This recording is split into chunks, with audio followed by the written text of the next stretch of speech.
નમસ્કાર, આપ જોઈ રહ્યા છો સંદેશ ન્યૂઝ, તમારી સાથે સત્યની સાથે અને સમાચારોના પ્રવાહમાં આપની સાથે હું કિન્નરી। સમાચારોની શરૂઆત કરીએ તો સુરતમાં બોગસ ડિમોલિશનના મુદ્દે કાર્યવાહી કરવામાં આવી રહી છે। સુરત પાલિકા કમિશનરે તપાસ કમિટી બનાવી। પાલિકાના ડેપ્યુટી કમિશનરની અધ્યક્ષતામાં કમિટી બનાવી છે। કમિશનરે તપાસ કમિટીમાં 6 સભ્યોની નિયુક્તિ કરી।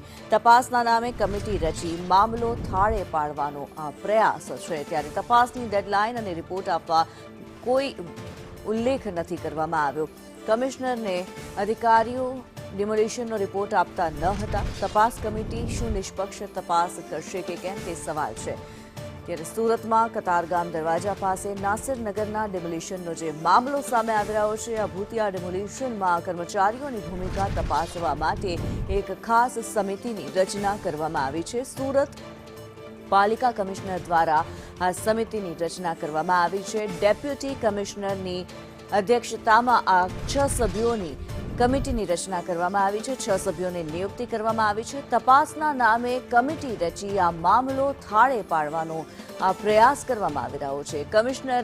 કમિશનરે અધિકારીઓ ડિમોલિશનનો રિપોર્ટ નહોતા સોંપી રહ્યા। તપાસ કમિટી શું નિષ્પક્ષ તપાસ કરશે કે કેમ તે સવાલ થઈ રહ્યો છે। ત્યારે એક ખાસ તપાસ સમિતિની રચના નાસિરનગરના ભૂતિયા ડિમોલિશન મામલે કરવામાં આવી છે। છેલ્લા કેટલાક દિવસોથી આ મામલો જે સામે આવી રહ્યો છે, અગાઉ જ્યારે એસએમસીના અધિકારીઓની કોઈ સંડોવણી ન હોવાનું ગુલબાંગો પોકારવામાં આવી રહી હતી, પરંતુ પછી અધિકારીની હાજરી સામે આવતા સમગ્ર મામલે સવાલ ઉઠી રહ્યા છે।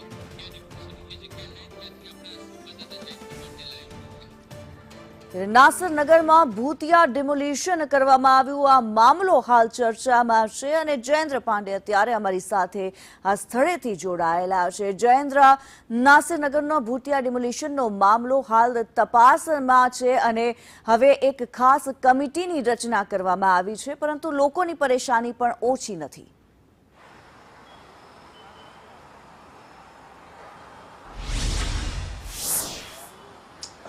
બિલકુલ કિન્નરી, હવે તો આ જે નાસિરનગરનું જે ડિમોલિશન કરવામાં આવ્યું હતું તેમાં ખોખોની રમત રમાઈ રહી હોય તેવું સ્પષ્ટપણે જણાઈ રહ્યું છે। પહેલાં તો આ સમગ્ર મામલે સ્થાનિક લેવલ તપાસ સોંપવામાં આવી હતી, ત્યારબાદ તપાસ એસએમસી કમિશનરને સોંપવામાં આવી, પરંતુ એસએમસી કમિશનરને 4 થી 5 દિવસનો સમય થઈ ગયા, પરંતુ હજી સુધી તેમની તપાસ પૂર્ણ થઈ ત્યારે બીજી એક તપાસની કમિટી ઊભી કરી દેવામાં આવી છે।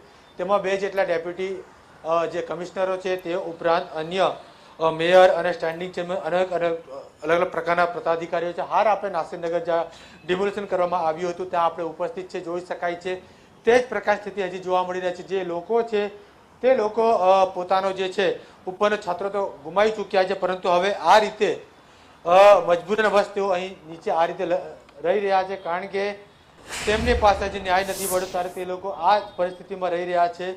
આપણે તેમને પણ પૂછવાનો પ્રયાસ કરીશું કે તેઓ જે છે ગત રોજ કમિશનરના પગલે ગયા હતા, પરંતુ તેમની અટકાયત કરી દેવામાં આવી હતી। જણાવશો કયા પ્રકારની અત્યારે મુશ્કેલીનો સામનો કરી રહ્યા છે, કારણ કે 13 દિવસથી વધુનો સમય વીતી ગયો છે। ત્યારે અમે એક જ વાત જાણીએ છીએ કે અત્યારે એવું છે કે ભાઈ એટલા દિવસ થઈ ગયા, ધરનું થયું, બધું થયું, તો પણ કોઈ છતાં કોઈ જોવા માટે નહીં આવ્યો ના। એના ત્યાં એસએમસીમાં ત્યાં આવ્યા કોઈ વસ્તુ અમને ખબર જ નહીં અત્યાર સુધી। એ આ રીતે જ પડેલા છે અમે લોકો। અચ્છા, કોઈ પ્રકારની વ્યવસ્થા પણ નથી કરી રહેન બસેરા વગેરેની? ના, એ કોઈ વસ્તુ જ નહીં ના। અત્યારે અમારા બાળકો અત્યારે લગીને સ્કૂલ નહીં ગયા। એ અમે એ જ માંગીએ છીએ કે અમે જલ્દથી જલ્દ જે વસ્તુ હોય એ કરીને આપો। એ કેટલા દિવસ એ વસ્તુમાં રહે? અમારે નાના નાના બાળકો છે, એની સ્કૂલની બધી જ રજા પડે છે, એના જવાબદાર કોણ? પછી એનું ભવિષ્ય બગડે ને પછી। હવે આ સીધું અસર બાળકોના ભવિષ્ય ઉપર પડી છે, કારણ કે સ્કૂલોની શરૂઆત થઈ ચૂકી છે। એક બાજુ સરકાર કહે છે ભણશે ગુજરાત, આગળ વધશે ગુજરાત, પરંતુ અહીં તો બાળકોનું ભવિષ્ય જોખમમાં છે, કારણ કે ઘરો તૂટી ચૂક્યા છે, બાળકો જે છે સ્કૂલે નહીં જઈ શક્યા। કાકા, આપ શું કહેશો? અમારે એ જ પરેશાની છે કે અમે નાના નાના બાળકા છે, ચોમાસાના જેવા જ છીએ, અમે કેવી રીતે રહેવાનું? કોઈ કોર્પોરેશન જોવા આવ્યો ને કોઈ અમારું કોઈ ધ્યાન કરતાય નથી, કોઈ અમારું પૂછતા નથી કે કેવી રીતે તમે રહે છે। અમે એટલા બધા તકલીફમાં છે કે અમારા નાના નાના બાળકા છે, નાના નાના છોકરા છે, પછી અમે કેવી રીતે રહેવાનું? આ છત તો છે નથી, રોડ ઉપર બેસીને ખાવાનું, રોડ ઉપર બેસીને હોવાનું આ તમે જોયું જાણકારી બધી એ વાત છે. અમારે જલ્દી ન્યાય મળવા જોઈએ. કિન્નરી, અનેક સવાલો ઉઠી રહ્યા છે કે ડિમોલેશન જે પ્રકારે થયું ત્યારબાદ પોલીસ, પોલિટિક્સ અને એસએમસી આ ત્રણે મળીને કર્યું હોય તેવી વાતો સામે આવી રહી છે.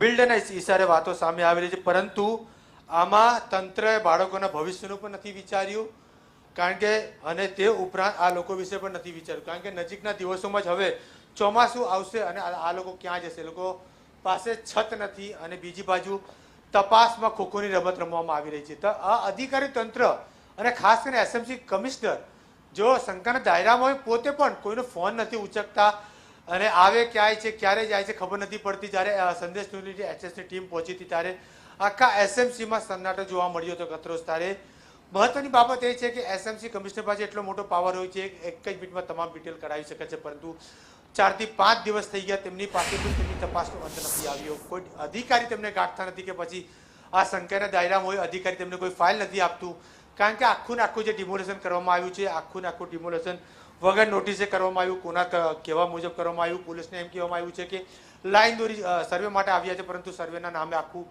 ડિમોલેશન કરી દેવામાં આવ્યું. એસએમસીના અધિકારીઓ ત્યાં હાજર હોય છે, પરંતુ તેઓ પણ ના કહે છે. આખા પ્રૂફ આપવામાં આવે છે, તેમ છતાં તેઓ ભાગતે જોવા મળી રહ્યા છે. કોના ઈશારે કરવામાં આવ્યું હજી સુધી કોઈને ખબર નથી. આપણે જોયું છે સમગ્ર સુરત શહેરમાં છેલ્લા 2 વર્ષથી નકલી ચીજ વસ્તુ મળતી હોય છે. હવે નકલી ડિમોલેશન પણ થઈ ચૂક્યું છે, તેમ છતાં સરકાર નથી જાગતી. મહત્વનો સવાલ એવો ઊભો થઈ રહ્યો છે. ચૂંટણીના સમયે આ લોકો પાસે જ આવે છે અને મત માંગે છે. ક્યાં ગયા અધિકારીઓ, ક્યાં ગયા નેતાઓ, ક્યાં ગયા સાંસદો, ક્યાં ગયા નગરસેવકો? એક પણ વ્યક્તિ પૂછવા માટે નથી આવ્યું કે તમારું કઈ રીતે થયું, શું છે શું નહીં. ખાલી ખોખોની રમત રમવામાં આવી રહી છે અને લોકો જોડે રમત રમવામાં આવે છે. અંતે આખા પ્રજા છે, પ્રજા આમાં આ જે ભોગ બન્યા તમામ લોકો શેકાઈ રહ્યા છે. જી કિન્નરી. જી ધન્યવાદ જયેન્દ્ર આ માહિતી માટે.